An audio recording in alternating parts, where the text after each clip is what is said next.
chunk in the northern region and in the Albuquerque MSA. The regions that I have stars for is express data.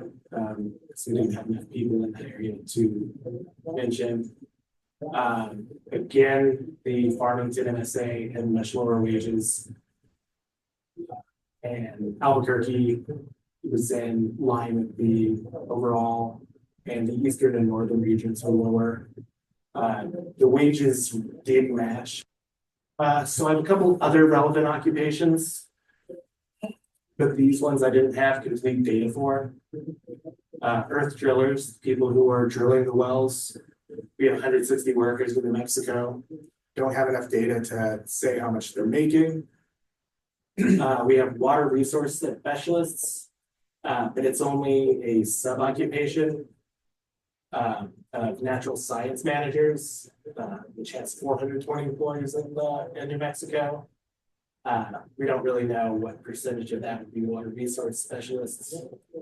And water and wastewater engineers would be a sub-occupation of civil engineers. We have 1,410 civil engineers in New Mexico.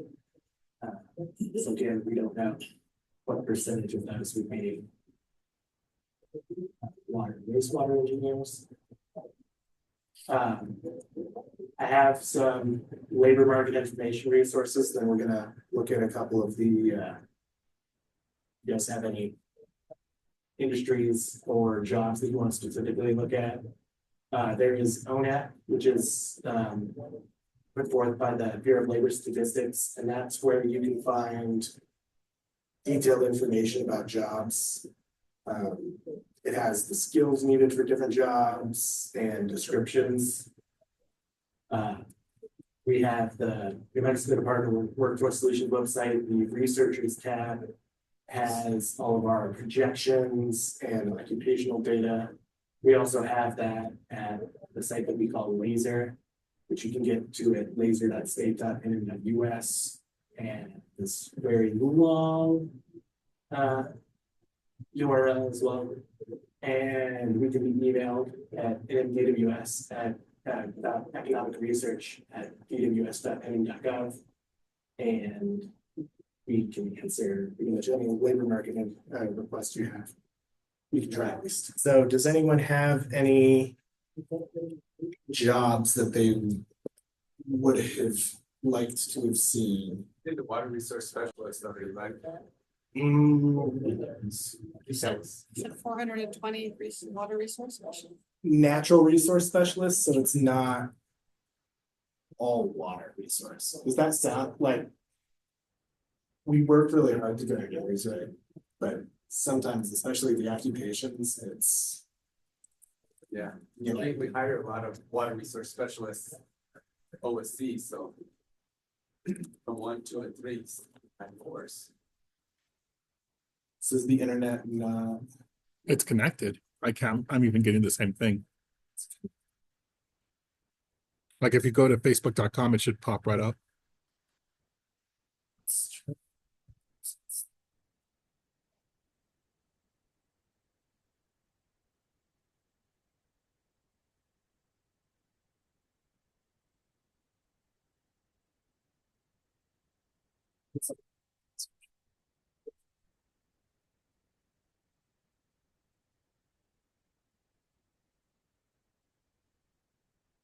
So we can look at one of the ones that we were doing. We have occupation profiles, which if you go to the menu on the side, it's under labor market profiles. And we can look for an occupation summary.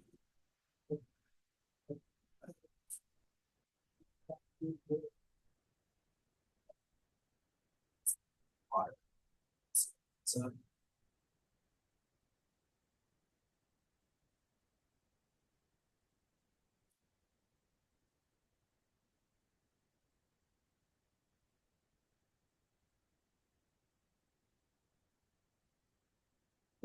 for the hydrologists. So we're playing hydrology this morning, right? And we get a lot of information. we have the projected annual openings. Every 2 years, we produce projections for the state. And we expect there to be about 7 openings for hydrologists every single year. Is that both private and, This should be both private and public. That's for the whole state. 7. Every single year. So we're kind of, and this would be like new jobs. So people would be transferring out possibly, and some people would be retiring. So we're not expecting there to be more hydrologists over time.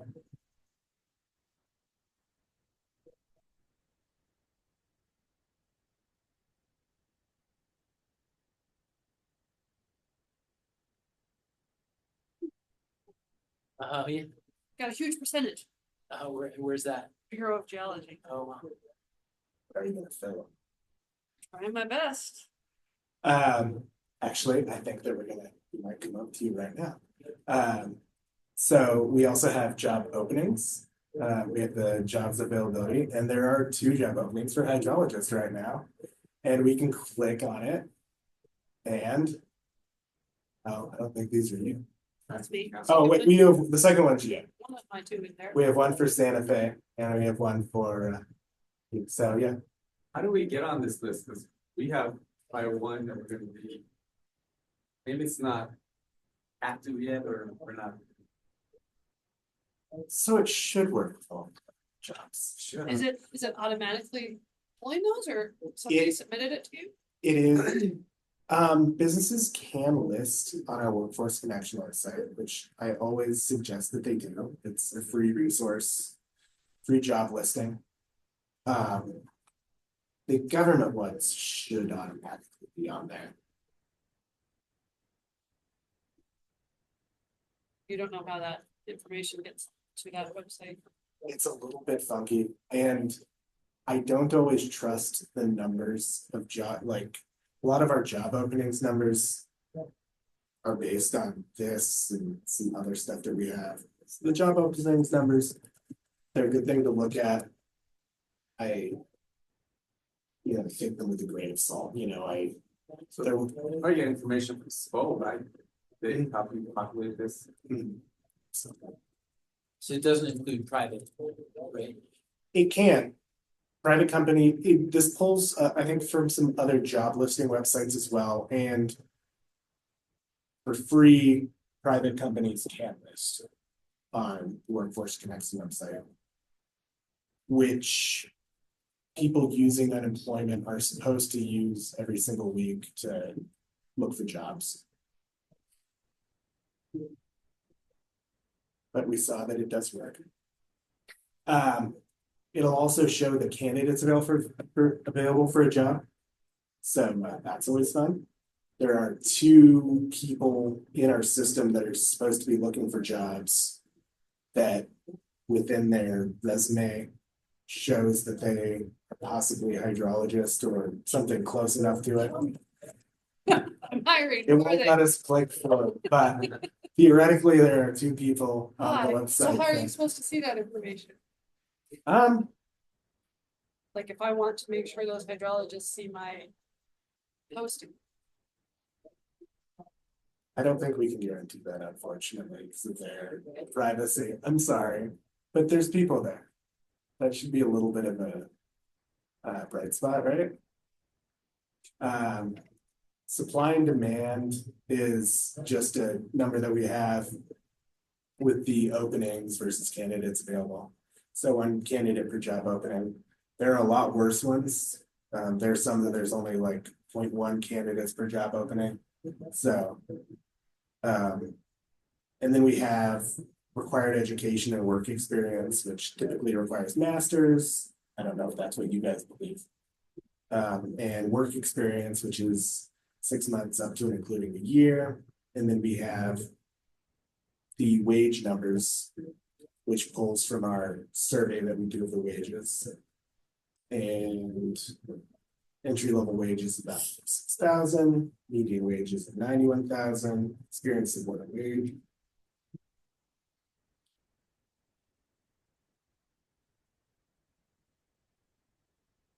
Again, that's state jobs that have been reported, get those numbers. So this is everyone, private and state. For these numbers. This is from our occupational employment and wage survey. Which we do in conjunction with the Bureau of Labor Statistics.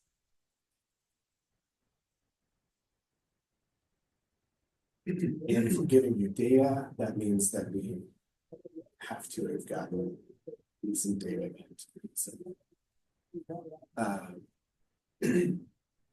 We also have the advertised job openings by county, so you can see this is a small one, so it's not as useful. But once it's Coro, it's in Santa Fe, the potential candidates, here you have a little bit better. They are at least in Valencia, Sandoval, or Bermuda. So I'm hoping that those people must have selected some filters so that if there's jobs that match them, they get to see it since we don't get to see them. If they're still looking, they could have created it, but I do think that we time it out after a certain amount of time they need to be on. And again, we have the projected annual openings, gives the educational requirements. Yeah.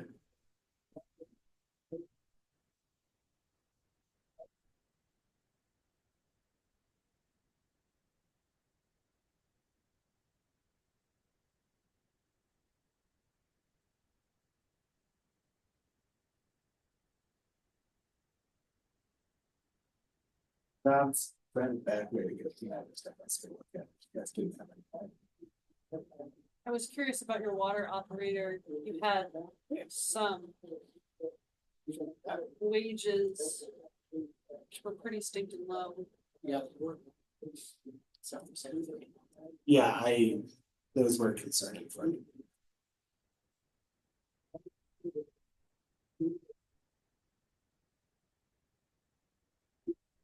They get lumped with water and wastewater. Unfortunately, we don't have them broken out, because I do assume that people in the wastewater field to class. These have declining projected job openings.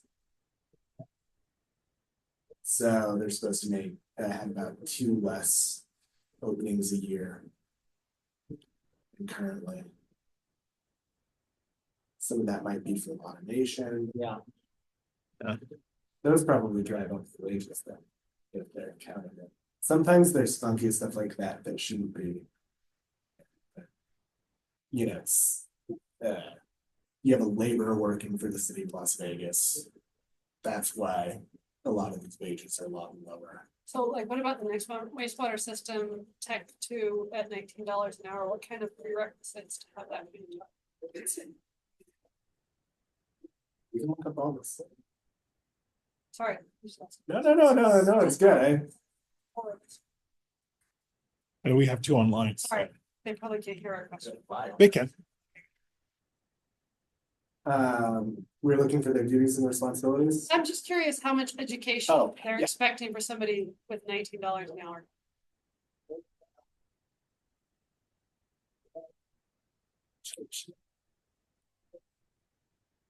Just the high school diploma. Which honestly is, you have a lot of companies that have like a $19 an hour job and they're just like, we need a master's in 5 years experience. It's a reasonable job. But as you'll notice, a lot of the jobs are City of Las Vegas is on a lot of public entities, and I think a lot of the jobs sometimes get posted multiple times. I just know that the comment this morning was that New Mexico as a whole has enough staff to cover for water operator positions. That was a comment during the opening remarks this morning, and I see 58 positions here, and it seems to be such a common complaint from rural communities is that they don't have anybody who could be a water operator. So that's why I was just questioning what are the requirements? I've talked to water operators who have walked away from the job because they can work at the dollar store for a better wage. And they're not on call 24/7.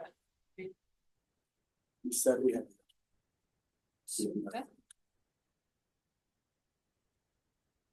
Technically, there's enough available people for the openings and stuff. Sometimes it doesn't work like that. I recognize that it can be a lot harder to fill some of these than it would seem.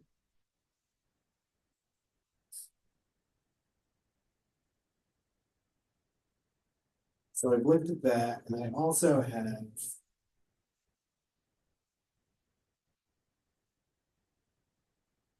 we have a bunch of Tableau dashboards that we've created. So we can look for an occupations outlook. These are all on the dws.state.nm.us/researchers that I could get into.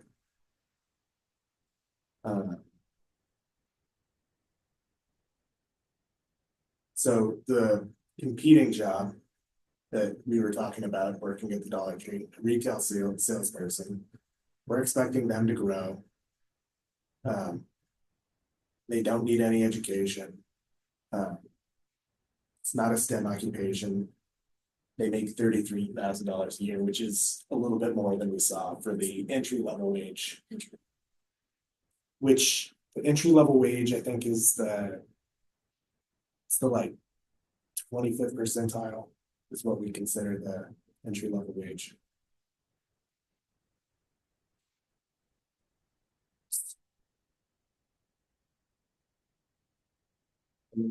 Jobs that are in demand.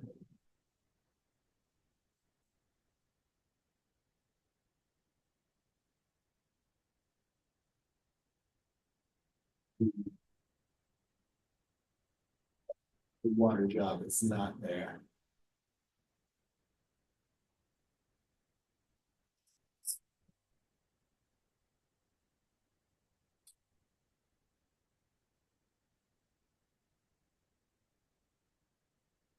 Inside of industry projections. So the industry that I was talking about earlier.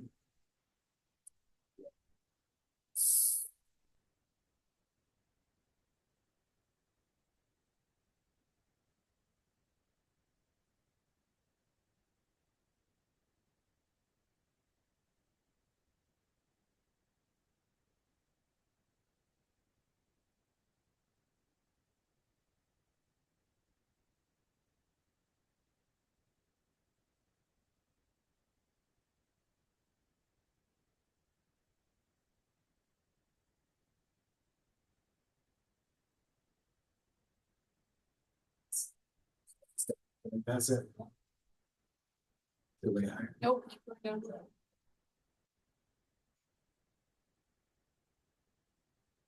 we go. So utilities.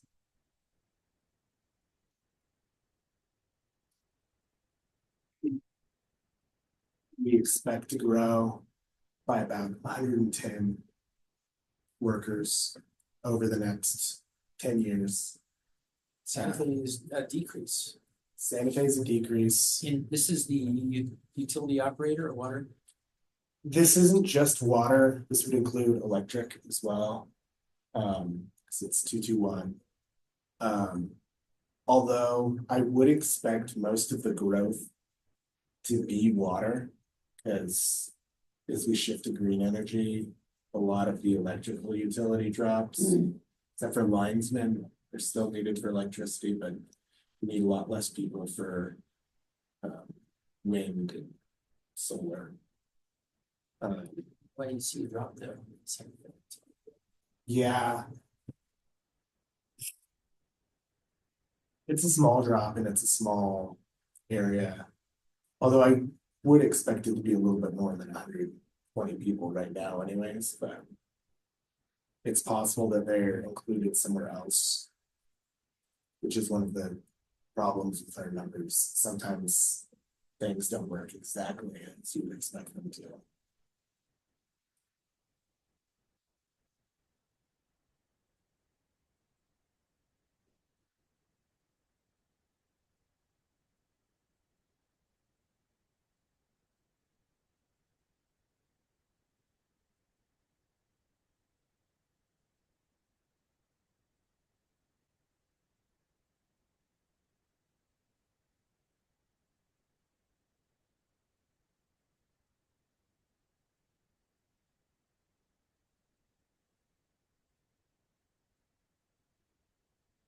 Why that I have to scroll and look for this. I'm actually the person who made the dashboard, so it's especially bad. I've heard complaints about it already. I don't know how to make it better.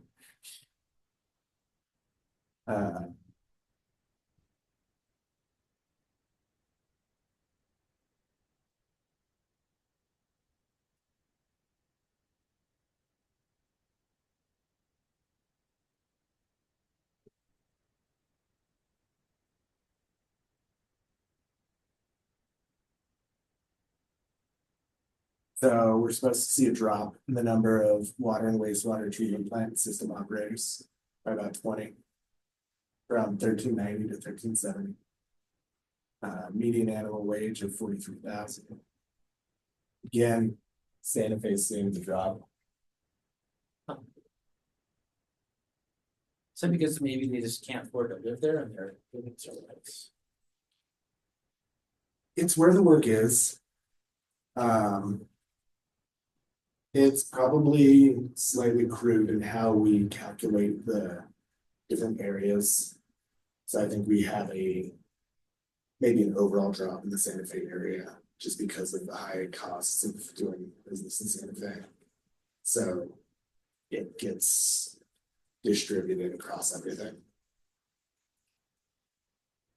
Does anyone have any questions or want to see anything else? You have a section on like land management, ecology. You can do ecology. You want to look at the industry or like an occupation, like an ecologist or? I guess yeah, occupation.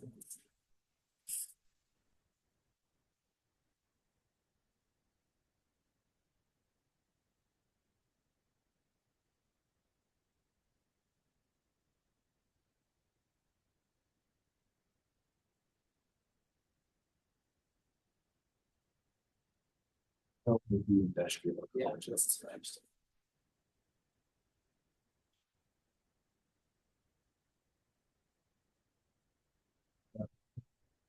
So I think what we think of as ecologists would actually be under conservation scientists. Yeah.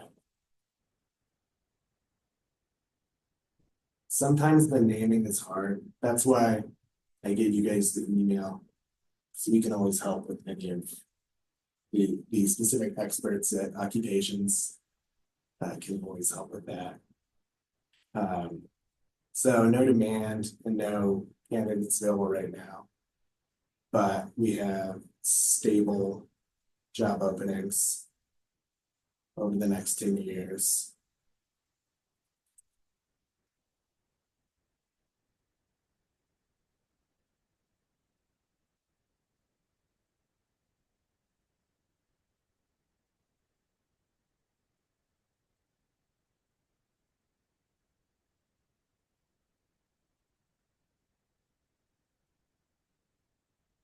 About 71,000, which sounds decent.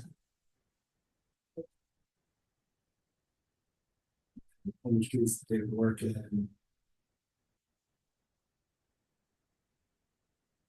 Professional, scientific, and technical is probably where I would actually see them. Pipeline transportation seems wrong, but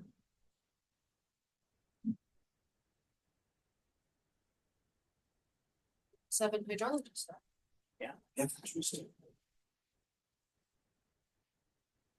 Well, actually, it has the description. Manage, improve, and protect natural resources. That's soil surveys. So it might be a little bit more than just ecologists, but that sounds a lot like ecologists. Any other questions? Yeah.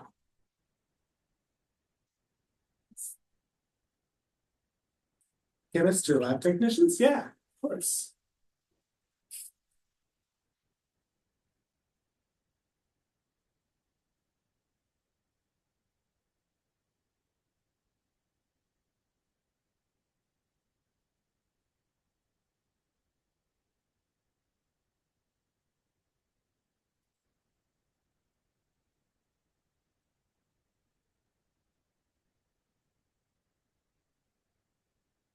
Table number of projected openings again.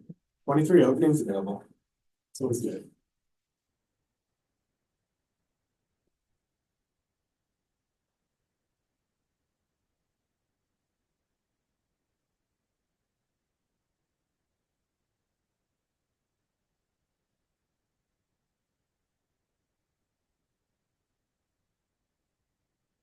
Also, Salamax, Spectratech, also the Salamax. News, which is labeled. Nice.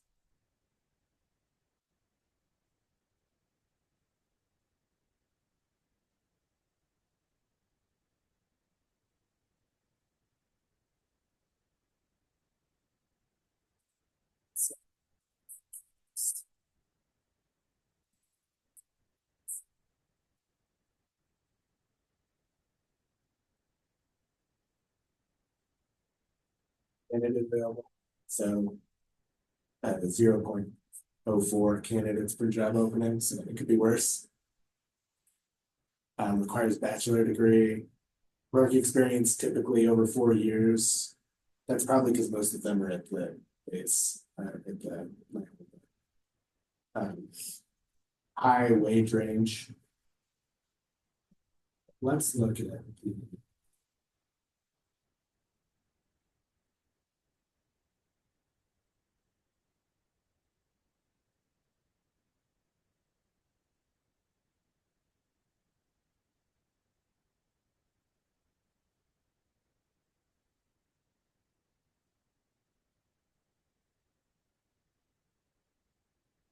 I have it broken down by the type, so we're gonna look at chemical for you.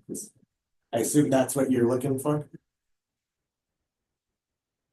Although the food science technician you might be able to get with chemistry. Growing projected annual openings.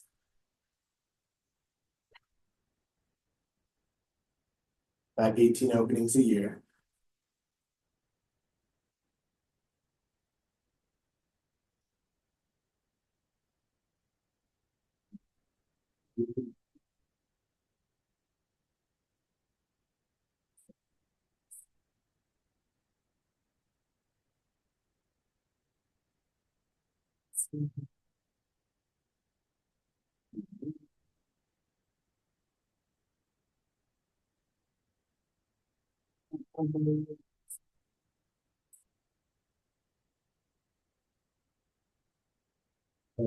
There's milk. Yeah.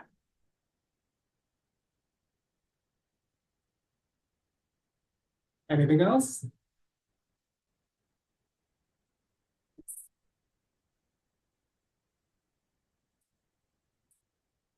I think you're very good.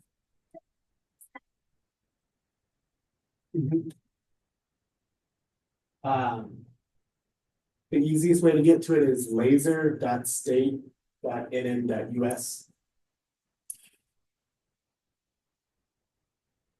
It's on a different track. The secretary mentioned an RFP that's due on Friday this morning. About workforce development programming. Do you remember what that was? We might not be. Co-op. the train. Yeah, training cooperative. I wasn't here this morning, so I didn't see the presentation. I did have her slides. It's something let's do this week. For water workforce development. Do you remember what that was, John? It was a part of a question that came up, she was answering and said there's it's closing, like I said, this. We're always trying to do more workforce development. We're working really hard on the infrastructure side to, upgrade the water and the power. Because that's been a real difficult.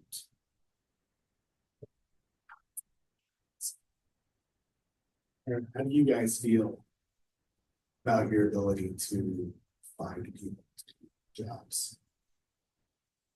It's like, It's hard, Yeah, it's hard. challenging, very challenging, especially to the rural areas of the state that we have district offices, like similar. Aztec's not that well. Roswell, Deming, you gotta find someone that he lives in the area, his family wants to move there for some reason. willing to move back, yeah, it's. Yeah. That's why we like the interns, because you find interns that maybe live there, have family there, went to school somewhere. Maybe want to go back. That's what we do for the workforce development offices, the smaller places. Yeah. Yeah. But we have found works for getting our interns is starting in the schools and offering one or two hands-on experiences doing water monitoring, and they get exposed to it, and then we get to know them, and then we have an easy outlet for our job announcements. Haven't had that much trouble in rural areas finding youth crew interns, but it's because we're doing programming already in schools. The high schools, Yeah, yeah, measuring stream flow or water stream, how much water is going in the Acequia. And then, maybe looking at some of the biology of a stream, the aquatic invertebrates and chemical measurements in the stream. Once they get that, they know, they have an idea of this is the kind of stuff that I might be looking at. we should contact the schools, like counselors, school counselors. Usually it's the science teachers. Oh, You go through the principal, meet the science teacher, and then usually do the 2 or 3 contacts. And that helps us get our interns that way. Yeah, There's yeah. also that very similar program. Exactly, It's for yeah. Younger ages. Yeah, we have a similar program for water quality called Watershed Watch. They do, yeah, so, yeah, that was great.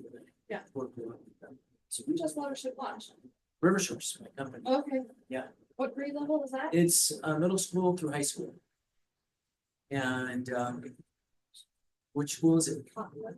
Oh, yeah, okay, yeah, okay. What's the name of the teacher? She's still there? Okay. Nice, okay, good. And we actually tried to get her engaged last year, but she didn't get back to us. Try again. I'm governing council. Oh, you are, okay. Yeah. All right, great. My name's Rich Schrader. Sorry, I keep hijacking these conversations. No. First, sit here. It's good.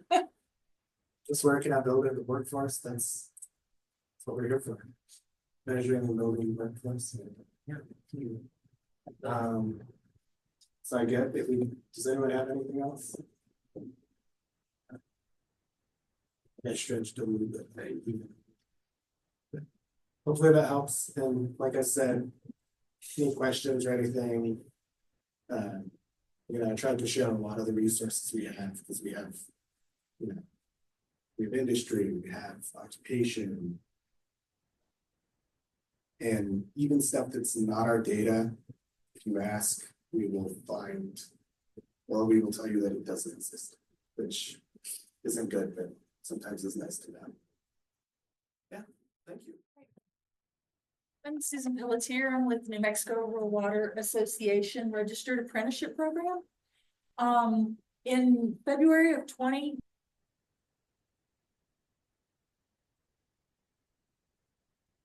Registered Apprenticeship Program, and they didn't have anybody to run the program. So I had been working with the Joint Apprenticeship and Training Committee for the electrical industry for 19 years. I thought we were going to be moving, and I trained my replacement, and they laid me off. And so 2 days later, I got this job, which is great. We have a 2-year program, 2 years for water and 2 years for wastewater. Bill Connor is our executive director. Quentin Cox is the training coordinator, and I'm the apprenticeship coordinator. Quentin Cox is our water instructor, and Hal Sinke is our wastewater instructor. And I don't need to tell you that 30 to 50% of our workforce is going to be retiring in the next 5 to 10 years. And we want to glean decades of valuable institutional knowledge before seasoned operators retire. The goal of apprenticeship is to provide the future workforce with technical training and on-the-job learning needed to become effective operators. We like to put employer through a 30-minute PowerPoint presentation to explain the whole program. Afterwards, they sign an employer's acceptance agreement. They get registered with the Public Works and Apprenticeship at the New Mexico Department of Workforce Solutions. Then the employer interviews our applicants, and they let us know whether they want to hire them or not. That's the process. This is what the employer's acceptance agreement looks like. They will fill out the top part. Fill out the top part right here. Oh, sorry. What did I do? No, I did that. Oh, okay. They'll fill out the top part here, and then they'll also put the first year wage, the beginning wage here, the second wage here, after a year of learning in the classroom learning, they will get a raise, and then after the second year finishing, they get a completion wage right there. And then there's a second page. The employer's responsibilities are to provide full-time work for the apprentice, at least 30 hours a week, on-site supervision through a full-time, fully qualified mentor of at least a level 2. So that's what we look for as well in an employer. Wages, the employer will pay them wages and benefits, and they will look over the on-the-job training portion of the program, and they need to provide the apprentice at least 4,000 hours of on-the-job training, which is 2 years. They need to maintain a ratio of 1 apprentice to 1 fully qualified mentor. In other words, a mentor can't train 2 or 3 apprentices, just 1 to 1. And be interested in the apprentice's success and committed to support the apprentice. The mentor's qualifications, they need to have skills and abilities and competencies recognized within an industry as mastery of those skills and competencies required for the occupation, and be a level 2 or above operator and employed full-time at the employer. They also need to provide New Mexico Rural Water with their certification.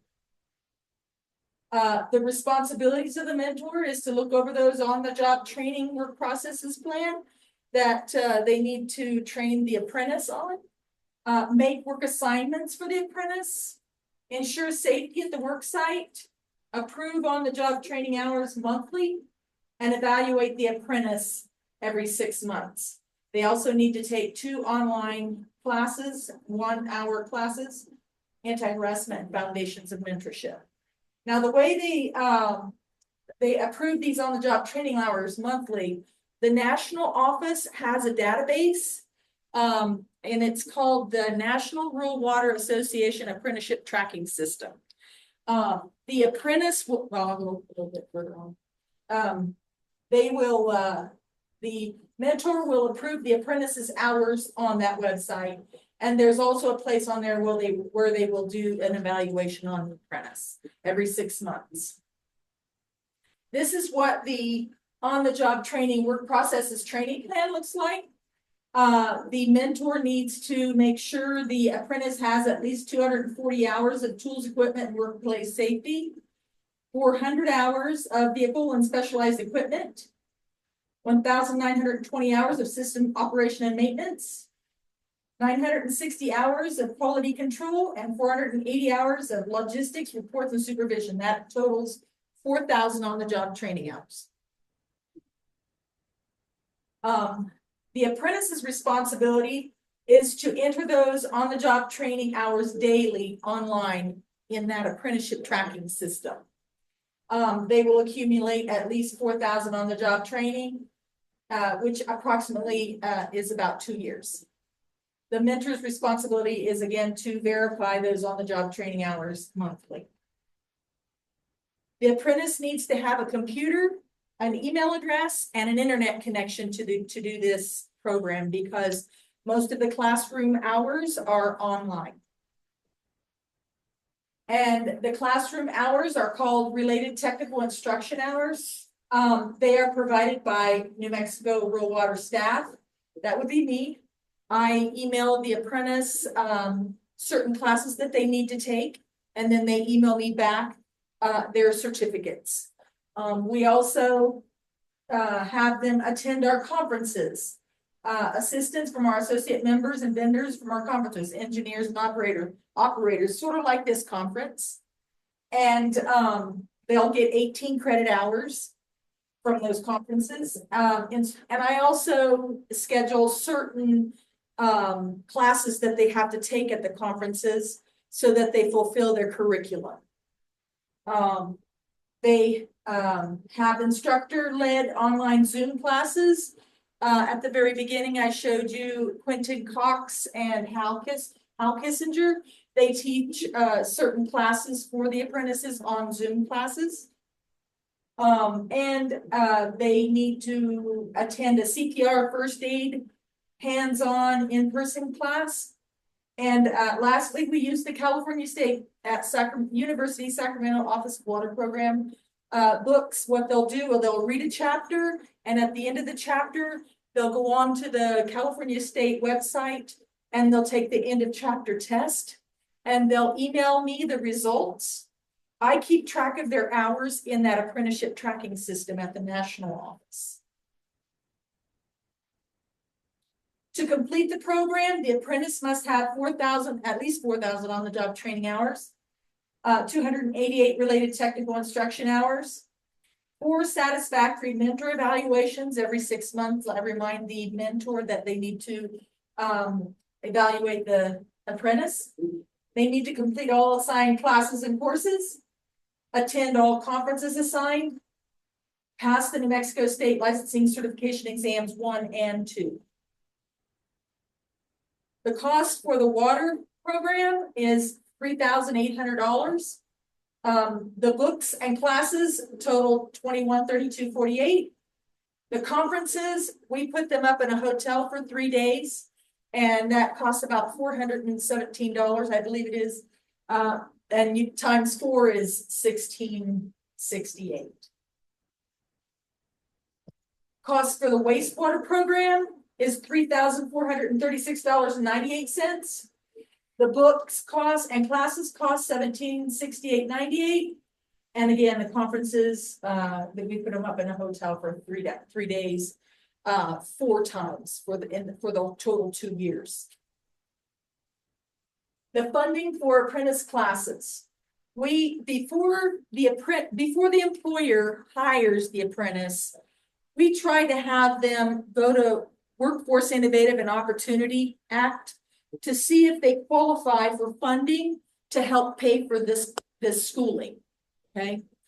If they do not qualify, the New Mexico Rural Water picks up the tab as long as funding remains available, and right now it is. There is employer funding through WRRI. Because we are on the eligible training provider list, They have they may qualify for this funding from WIOA. It's called on-the-job training program for new hires. But to qualify for it, they can't hire the person first. If they hire the person first, they won't get any funding from WIOA. So at the very beginning, during that 30-minute PowerPoint presentation I put an employer through, I make sure that they know this so that if they want to get funding for the apprentice's wages, they need to go through this orientation first to see if they qualify. Employer could qualify for a training subsidy at 50% of the apprentice's hourly rate for up to 1,040 hours or 6 months. If they have, I think it's 10 or less, not just less than 10. I think it's 10 or less. They could qualify for a training subsidy of 75% if they have 10 or less employees at this employer, at the water or wastewater place. They can get 75% of the training subsidy that they would be paying the apprentice. But it's only for 6 months. The apprentice must work full-time and a minimum of 30 hours per week. And I have in the back a list of the business subject matter experts. Those are the Workforce Innovative and Opportunity Act subject experts that the employer would call, and I've got the different cities on there and the contact of each of those cities. They would call them and set up an appointment for an orientation to see if they qualify. And I also have our flyer and brochure back there. It has my contact information, so if you need it, it's back there. We also bring in incumbent workers that if a water or wastewater treatment plant already has someone employed there that does not have their levels yet, we will train them to get those levels, and the New Mexico Rural Water will pay for that for their schooling. But they need to meet the minimum requirements and they need to fill out an application online. The applicant needs to be at least 18 years old, valid driver's license, graduated from high school or have a GED, and be physically capable of performing the essential functions of the apprenticeship program with or without reasonable accommodation and without posing a direct threat to the health and safety of the individuals or others. And those are part of our standards. Here's where they will fill out an application, and or they can come to the office and fill it out in person or mail or email. Apprentices become valuable employees, learn skills on the job, and protect public health. They also learn about the system's assets. An employee stays when they are paid well, mentored, challenged, promoted, involved, appreciated, trusted, empowered, valued. A person who feels appreciated will always do more than what is expected. So if you have any questions, here's our contact information, and if you have any questions for me. How many people are enrolled now in this? 6. 6, okay. And We- what's the general size of the community doing this? I mean, there's so many. We have 3 of them at Anthony Water and Sanitation. 2 are water operators, are studying to become water operators. 1 is studying to become a wastewater operator. We have 1 that just started a few months ago. His name's Garrett. He's working at Alto Mountain Village, north of Ruidoso. We have 1 at the Los Lunas wastewater treatment plant. And we have 1, hopefully, going to be hired at the Santa Fe Buckman direct diversion. And I was very grateful I got to go on that field trip. I got to meet Matt Sandoval, the superintendent over there, and they have interviewed him and they're just waiting for HR to hopefully hire him. And he's a water guy. He's studying to be a water. And so it sounds like the costs, do they often get covered by the person applying to do the internship, or is it almost always covered by, like, all those costs that we ship? Yeah. Those are covered by the utility or covered by you guys? The New Mexico Rural Water Association. Yeah. And it's not an internship, it's an apprenticeship. We have to have one mentor with one apprentice. An internship, I'm glad you brought that up. New Mexico, let's see. The New Mexico Workforce Connection has an internship available. They will pay $15 an hour.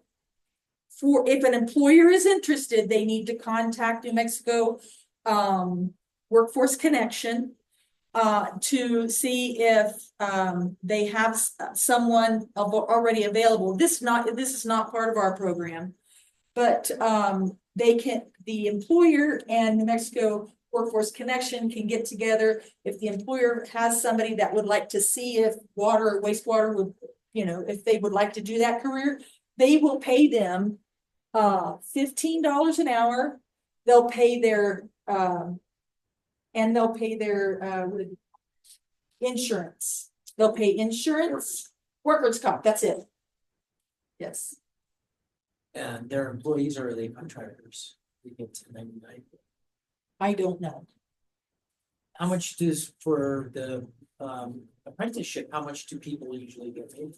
Well, it just depends. Like we had one guy that worked for Artesia. He didn't like working there, but he started out at $20 an hour, and in 2 years he would have gone to $30 an hour. So that's the highest that we've had. We have one that started lower than that, $12 or $13 an hour. Now they're up to like 20 and 21. See, Garrett, I think, started at 20, and when he gets his level 1, he'll go up to, I believe it's 26. And then when he completes the program, it just depends on the employer, what they can. And then here at the Buckman direct diversion, they start them out at $20 an hour. And I believe he said if they get a level 4, Matt said if they get a level 4, they can go up to $40 an hour. So it's all over the place. Just depends on what the employer can afford. Okay. This is a national program. It's with the National This is Rural a Water New Mexico Association. branch that you run. They have, yeah, I'm the coordinator Okay. for New Mexico, but they have 36 states. They cover 36 states. They have a coordinator for 36 of the states. And we're just trying to get more water and wastewater operators trained so that they can take the place of these people that's going to be retiring. And does completion of this apprenticeship help them? Does it open positions nationally for them then, or are you hoping they're staying in New Mexico when they? We're hoping they stay in New Mexico right where they're at. Okay. We only train them to level 2, but but during the schooling time, they will learn that they can go to a level 3 and 4. And especially the conferences, they rub elbows with other operators. And that's what those are good for.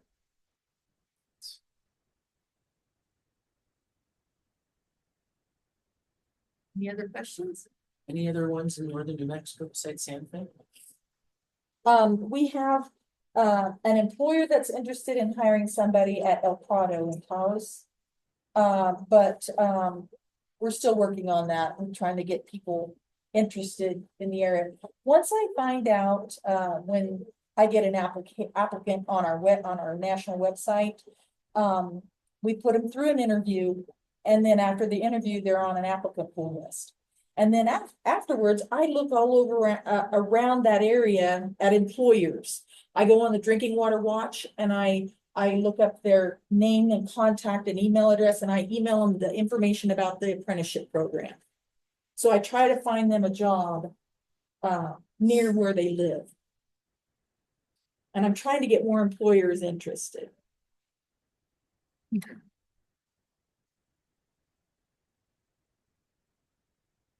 Good work. Okay, Yeah. thank you. Thank you. Thank you very much. All right, this concludes our breakout. And right now, if you guys want to go ahead and do some networking at the poster session. Okay, Right. and I have the Workforce Innovative and Opportunity Act information back there on flyer and our flyer and brochure if you're interested. Okay, thank you. Thank you, Susan.